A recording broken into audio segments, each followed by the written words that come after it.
मत्ती रचित सुसमाचार उसका 11 बाब और उसके 25 पद से 30 पद तक हम देखते हैं। यहां पर प्रभु यीशु मसीह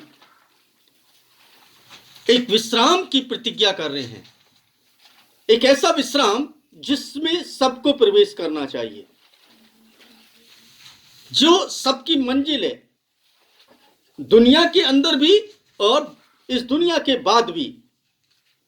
कहने का मतलब है कि हम लोग जब यीशु मसीह को जानते हैं, यीशु मसीह को पहचानते हैं, तो उसकी बातों पर यकीन करना बहुत जरूरी है। कुछ बातों पर यकीन कर लेते हैं, हमें इसका 28वां पद अक्सर याद रहता है और इसको ज्यादातर लोग बोलते हैं, अपनी जबान पर रट करके रखा हुआ है, हृदय पटल पर लिख रखा है मानो। और वो कहते हैं कि हे सब परिश्रम करने वाले और बोझ से दबे लोगों, मेरे पास आओ, मैं तुम्हें विश्राम दूंगा। इस पद को हमने बहुत अच्छे से याद कर रखा है, इसको कोट करते हैं हम लोग, इसके बारे में पर चर्चा करते हैं। जब दूसरे लोगों से बातचीत करते हैं तो इस पर है ना बोलने लगते हैं। लेकिन क्या आप इस बात को समझते हैं कि इसके आगे पीछे का जो स्क्रिप्चर है वो क्या कहता है? प्रभु यीशु मसीह ने अकेली ये बात नहीं बोली है, बल्कि इसके साथ साथ कुछ और भी बोला है। उस पर गौर करने की आवश्यकता है। उसके 25 पद से मैं आपके लिए जब मैं पढ़ता हूं तो यहां पर इस तरीके से लिखा है, उसी समय यीशु ने कहा, हे पिता, स्वर्ग और पृथ्वी कि प्रभु, मैं तेरी स्तुति करता हूं कि तूने ये बातें ज्ञानियों और बुद्धिमानों से छिपा कर रखी और बच्चों पर प्रकट की हैं। किस पर प्रकट की है? बच्चों पर प्रकट की हैं। ये भेद की बातें हैं। हम इन पदों को याद नहीं करना चाहते, हम इन पर चर्चा भी नहीं करते हैं। बस कहीं पर जरूरत पड़ती है तो इसको जरूर अप्लाई कर देते हैं। लेकिन वास्तव में क्या ये पद हमारे लिए कुछ महत्वपूर्ण है या नहीं है, ये हमें सोचने की जरूरत है। और वो कहते हैं कि मेरे पिता के द्वारा मुझे सब कुछ सौंपा गया है। परमेश्वर पिता के द्वारा यीशु मसीह को सब कुछ सौंपा गया है। सब कुछ मतलब सब कुछ। दुनिया की या दुनिया के बाहर जो स्वर्ग की बातें हैं, सब कुछ उसको सौंपा गया है। पिता के अतिरिक्त पुत्र को कोई नहीं जानता। वास्तविकता ये, पिता के अतिरिक्त पुत्र को कोई नहीं जानता, न पुत्र के अतिरिक्त पिता को कोई जानता है, या वही जिस पर पुत्र उसे प्रकट करना चाहता है। कौन जान सकता है उसको? जिसको प्रभु यीशु मसीह प्रकट करना चाहे। हर व्यक्ति परमेश्वर को नहीं जान सकता, हर व्यक्ति प्रभु यीशु मसीह को नहीं जान सकता, हर व्यक्ति प्रभु यीशु मसीह को नहीं समझ सकता, हर व्यक्ति परमेश्वर को नहीं समझ सकता। केवल वो व्यक्ति जो अपने आप को परमेश्वर को दे चुका है, अपने आत्मा को, अपने प्राण को, अपने शरीर को, अपने मन को, वो व्यक्ति परमेश्वर की तरफ अपनी लगन को लगा करके रखता है और फिर यीशु मसीह उसको प्रकट करते हैं।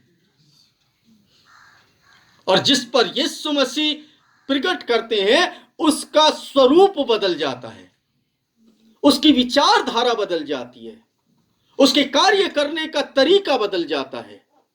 फिर वो दुनियावी बातों को नहीं करता, दुनियावी कामों में नहीं उलझाता अपने आप को। वो ये सोचता है कि किसी भी तरीके से परमेश्वर का नाम मेरे द्वारा ऊंचा हो। और वो कहता है कि हे सब थके और बोझ से दबे हुए लोगों, हे सब परिश्रम करने वालों और बोझ से दबे लोगों, मेरे पास आओ, मैं तुम्हें विश्राम दूंगा। यीशु मसीह कहते हैं, हम अक्सर इसको याद रखते हैं, अक्सर बोलते हैं, हे सब परिश्रम करने वाले बोझ से दबे लोगों, तुम मेरे पास आओ, मैं तुम्हें विश्राम दूंगा। लेकिन हम केवल इसको याद ही रखते हैं, इस पर अमल नहीं करते। हम अपने बोझ को कभी उसको देते नहीं। हम अपने बोझ को खुद उठाना चाहते हैं। चिंता में हैं तो खुद ही चिंता में लगे हैं।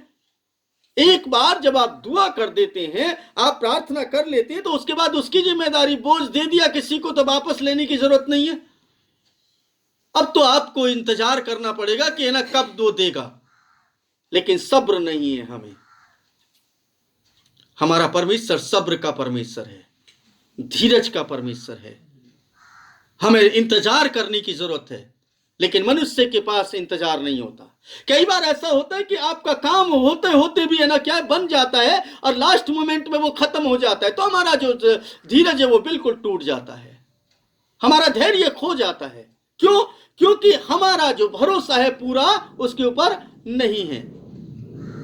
आप इस बात को ध्यान में रखें कि परमेश्वर वो है जो आपके भरोसे के मुताबिक आपके लिए करता है। जैसा आप भरोसा करते हैं वैसा ही आपके लिए करता है। आपके भरोसे के अलावा वो कुछ भी नहीं करता है। जितना आप उस पर भरोसा कर लेंगे, जितने अपने बोझ को उसके ऊपर डाल देंगे, उतना ही वो आपका दूर करेगा। बाकी बोझ आप उठाएंगे तो आप ही को उठाना पड़ेगा, उसको उठाने की जरूरत नहीं है। और हमारी जीवन जो है वो पूरी तरीके से बोझ से दबे हुए हैं। हमारे ऊपर बोझ कोई है ना गठरी का बोझ नहीं है, हमारे ऊपर कोई पहाड़ का बोझ नहीं है, या कुछ हमने ऐसा वस्तु नहीं उठा रखे जो हम कह सके कि हमारे सर पर बहुत बड़ा बोझ है। लेकिन जो बोझ हम उठा करके चल रहे हैं, जो बोझ उठा करके हम जी रहे हैं, और जो परिश्रम हम कर रहे हैं, वो बोझ इतना भारी है कि उसमें हमें चैन ही नहीं है। और यीशु मसीह तो सबसे पहले क्या देता है? चैन ही देता है ना। अगर शांति नहीं आई तो हमारा जीवन व्यर्थ है। हम अशांति में जीवन को जी रहे हैं। हमने अपने बोझ को उसके ऊपर नहीं लादा है। वो कह रहा है मुझे बोझ दे दो, लेकिन हम अपने बोझ को खुद उठाना चाहते हैं। नहीं, हम ये काम ऐसे करेंगे तो ऐसा हो जाएगा।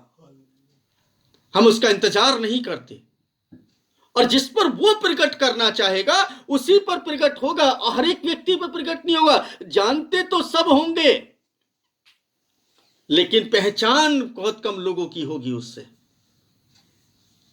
क्या हमारी पहचान उससे है? क्या हम यीशु मसीह को पहचानते हैं? क्या यीशु मसीह ने हम पर प्रकट कर दिया है?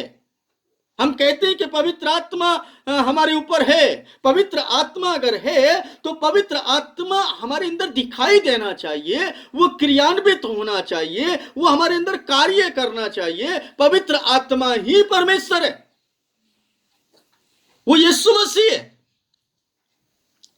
अब यीशु मसीह है हमारे अंदर है, बोझ किसका हो गया? यीशु मसीह का। हमने किसके ऊपर डाला था? यीशु मसीह के ऊपर। और हमारे अंदर कौन है? यीशु मसीह। तो हम क्या बोझ में रहेंगे? अगर हम अभी तक बोझ में हैं, अभी तक चिंता में हैं, अभी तक क्लेश में हैं, अभी तक दुख में हैं, और अपने आप को है ना लाचार और पीड़ित पा रहे हैं, तो इसका मतलब हमारा बोझ हम खुद उठा रहे हैं। हमने बोझ डाला ही नहीं है उसके ऊपर। वो बेफिक्र हो जाता है जब किसी के ऊपर से बोझ उतर जाता है। आप देखिए, किसी जो बोझा ढोने वाला है, जब वो बोझ लेकर के जा रहा होता है तो वो बिल्कुल झुका हुआ होता है, लेकिन जैसे बोझे को पटक देता है कहीं पर, फिर वो फ्री हो जाता है। उसके चेहरे का रंग, उसके चेहरे की रंगत बदल जाती है,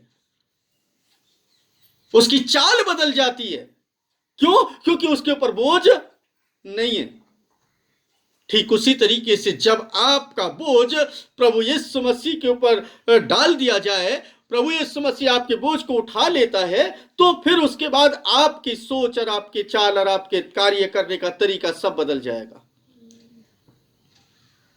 आप निश्चिंत तो होकर के रहेंगे। आपको कुछ भी करने। लेकिन इस बात को ना भूलें, 27वां पद जो कहता है, यह बहुत ही महत्वपूर्ण है, मेरे पिता के द्वारा मुझे सब कुछ सौंपा गया है। मेरे पिता के द्वारा मुझे सब कुछ सौंपा गया है। अब देखिए, मैंने आपको बताया कि हम जो देख रहे हैं, इस दुनिया के अंदर 4 मुकद्दस किताबें हैं। चारों मुकद्दस किताबें एक बात बताती हैं कि यीशु के अलावा और कोई नहीं है। और यीशु मसीह ये कहते हैं कि मेरे पिता के द्वारा मुझे सब कुछ सौंपा गया है। पिता के अतिरिक्त तो कोई पुत्र को जानता ही नहीं है। पिता के अतिरिक्त कोई पुत्र को जानता ही नहीं है। यानी कि वो दोनों एक हैं, लेकिन है ना, जान पहचान दोनों की एक अलग है, क्योंकि वो मनुष्य रूप में आए, इसलिए वहां पर अलग प्रक्रिया से रहे। 33.5 साल का जीवन जिया उन्होंने, तो वो एक अलग प्रक्रिया हो गई, लेकिन एक है वो, क्योंकि आत्मा है। आत्मा के द्वारा शुरुआत हुई इस दुनिया की।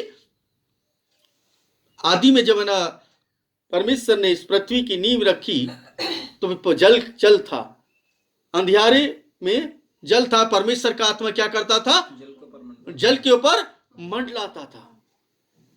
परमेश्वर ने फिर आकाश और पृथ्वी बनाई, सूर्य चंद्रमा बनाए, तारेगण बनाए, उसने पशु पक्षी जानवर चिड़िया ये सब कुछ बनाए, पेड़ पौधे बनाए। उसके बाद में क्या किया? उसने मनुष्य को बनाया, आदम को बनाया। और आदम को बनाने के बाद वो फिर उसने हव्वा को बनाया।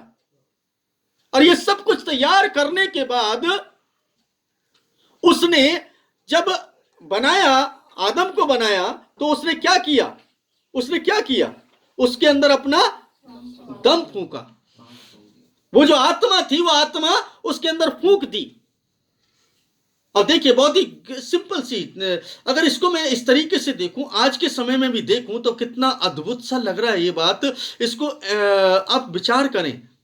मैं अभी थोड़ी देर पहले बता रहा था कि उस जो छोटा बच्चा जो पैदा हुआ था, उसको है ना, वो कितनी देर तक वो ऑक्सीजन देने के लिए, यानी कि उसके अंदर वो सांस भरने के लिए कितनी देर इंतजार करती रही बेचारी। और ना उसने मेहनत की, और जब उसके अंदर सांस गई, ऑक्सीजन गई, तो वो रोने लगा। आज भी ऐसा ही हो रहा है। जब तक परमेश्वर ने आदम के अंदर अपना श्वास नहीं फूंका, तब तक वो जिंदा नहीं हो सका। सब कुछ था उसके अंदर, सब कुछ बना दिया था, बस केवल एक ही चीज नहीं थी उसके अंदर, और वो क्या नहीं थी?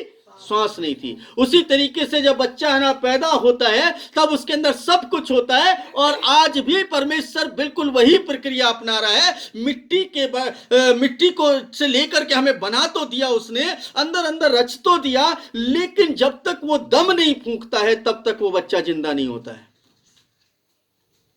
वो जिंदा तो तभी होता है जब उसके अंदर ना वो जो आत्मा, जो वातावरण कहां पर मंडला रहा था, वो पानी के ऊपर। आज भी तो पानी के ऊपर ही मंडला रहा है हमारी पृथ्वी पर। वो तो एक थोड़ा सा भाग दे दिया है उसने, 1/3 भाग है ना दे दिया। चलो है ना, जो जिसको बनाया है वो वहां पर रह सके, विचरण कर सके, उसको इस्तेमाल कर सके, लेकिन 2/3 तो आज भी पृथ्वी पर पानी है।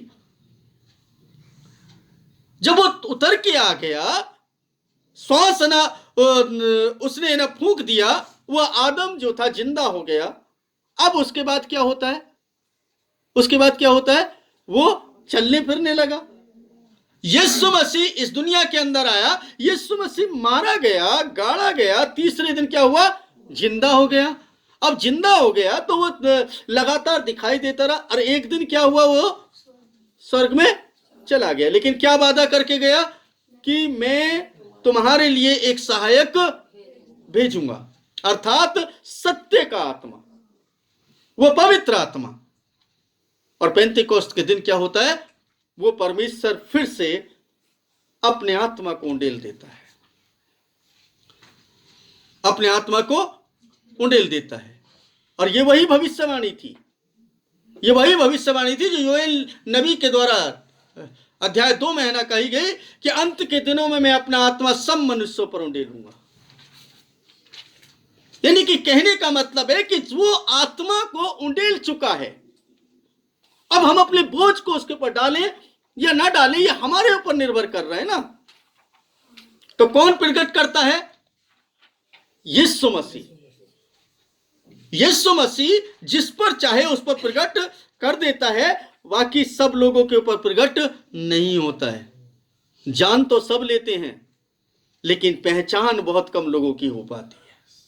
पहचान तो केवल उसकी होती है जो व्यक्ति अपने परमेश्वर के साथ अपने संबंध को आत्मा, प्राण, देह सहित समर्पित करता है। आत्मा, प्राण और देह समेत समर्पित करता है और अपने हृदय को उसके लिए खोल देता है। उसके ऊपर परमेश्वर अपने आप को प्रकट करता है। फिर भेद की बातें निकलने लगती हैं, भेद की बातें बताने लगता है। यिर्मयाह 33:3 के अंदर लिखा है, मुझसे प्रार्थना कर तो मैं तुझे बड़ी बड़ी और गूढ़ की बातें, भेद की बातें बताऊंगा जिन्हें तू अभी नहीं जानता है। क्योंकि हम जानते नहीं, पढ़ लिए ठीक है, लेकिन हमने इतिहास के जैसे पढ़ लिया, कुछ बातें याद कर ली, अच्छा है, लेकिन उनको जानने का यत्न नहीं किया। तो कहने का तात्पर्य है कि वो बोझ जो उतारने के लिए बोलता है वो हमारे मनों के ऊपर है, लेकिन जिसके ऊपर यीशु मसीह प्रकट हो जाता है, परमेश्वर को प्रकट कर देता है, वो आत्मा प्रकट कर देता है अपने आप को, फिर वो जीवन के अंदर बोझ नहीं होता है। और इसकी सबसे बड़ी बात बताता हूं, सबसे बड़ी पहचान बताता हूं। जब आपने पहली बार यीशु मसीह को जाना होगा, उस वक्त में उसको मर्म को पहचाना होगा, तो उस वक्त में आपका बोझ उतर गया होगा एकदम से, और आपको लगने लगा होगा अब जो कुछ करेगा प्रभु करेगा। प्रभु जैसे तू चाहेगा मैं वैसे चलूंगा, प्रभु जैसे तू करेगा मैं वैसे करना चाहूंगा अपने जीवन के अंदर। और फिर उसका रिजल्ट ये निकला कि धीरे धीरे धीरे धीरे धीरे करके वो पौधा बढ़ता गया, जीवन रूपी पौधा आगे बढ़ता गया, और एक दिन आया कि एक ऐसा दरख्त बना कि जिसमें फल लगने लगे और आप समृद्धि की तरफ बढ़ने लगे। वो समय था जब आपके ऊपर प्रकट किया। फिर हम दुनिया की भीड़ में खो जाते हैं। इसीलिए शायद प्रकाशित वाक्य के अंदर लास्ट में लिखा है कि तूने अपना पहला सा प्रेम मुझसे छोड़ दिया है। ना तो तू ठंडा है ना गर्म है, गुनगुना है, नीम गर्म है तू, इसलिए मैं तुझे उगलने पर हूं। तू कह चाहे कितनी भी प्रार्थना करना, लेकिन मैं तेरी नहीं सुनूंगा। परमेश्वर पापियों की नहीं सुनता। अगर कोई उसकी इच्छा के अनुसार जीवन को व्यतीत करता है तो वो उनकी सुन लेता है। बाइबल कहती है, मैं नहीं कह रहा हूं, ये मेरे अल्फाज नहीं है। इसलिए अजीजो, आप इस बात को ध्यान में रखें। वो कहता है 29वें पद में, समाप्ति पर हूं, मेरे पास आओ, मैं तुम्हें विश्राम दूंगा, मैं तुम्हारे ऊपर अपने आप को प्रकट करूंगा, मैं तुम्हारे ऊपर परमेश्वर को प्रकट करूंगा, मैं तुम्हारे ऊपर पवित्र आत्मा को प्रकट करूंगा। मैं बताऊंगा कि कौन हूं मैं बताऊंगा कि मैं कैसे चाहता हूं, मैं क्या चाहता हूं। हम अनक परमेश्वर के पास जाकर के क्या कहते हैं, प्रभु हम ये चाहते हैं, लेकिन वो बताएगा कि मैं क्या चाहता हूं। क्यों? और मेरा जो अपने ऊपर उठा लो और मुझसे सीखो, क्योंकि मैं नम्र और मन में दीन हूं। कितनी नम्रता है हमारे अंदर, कितनी दीनता है। तुम अपने मन में विश्राम पाओगे। अगर आपका मन विश्राम में है तो समझ लिया आप यीशु को जान गए, आपका बोझ उतर गया। अगर आपका मन विचलित है, आपके मन के अंदर है ना बेचैनी है, तो आप प्रभु यीशु मसीह को अभी नहीं जान पा रहे हैं। बिल्कुल सिंपल सी बात है। कहां पर विश्राम पाएंगे हम? अपने मन के अंदर। हमारा मन बेचैन है तो इसका मतलब है कि हम यीशु मसीह को जान गए, उसको पहचान नहीं पा रहे हैं अभी तक। और जब जब आप पहचानते हैं तब तब वो काम करने लगता है। बिल्कुल सिंपल सा गणित है। मेरा जुआ सहज और मेरा बोझ हल्का है। ये जो दुनिया का बोझ है ना, ये बहुत भारी है। दिन और रात हमें चैन नहीं लेने देता, हर दम उधेड़ बुन में लगाए रखता है हमें। लेकिन जब परमेश्वर का बोझ हमारे ऊपर आ जाए, जुआ आ जाए, नम्रता, दीनता आ जाए, तो हमारा मन विश्राम पाने लगता है और हमारे ऊपर प्रभु यीशु मसीह प्रकट होने लगता है। इसलिए ध्यान रखें कि वो सब कुछ उसके हाथ में है और वो जिस पर चाहता है उस पर प्रकट करता है। परमेश्वर आप सभी को आशीष और बरकत दे। प्रभु का नाम धन्य हो।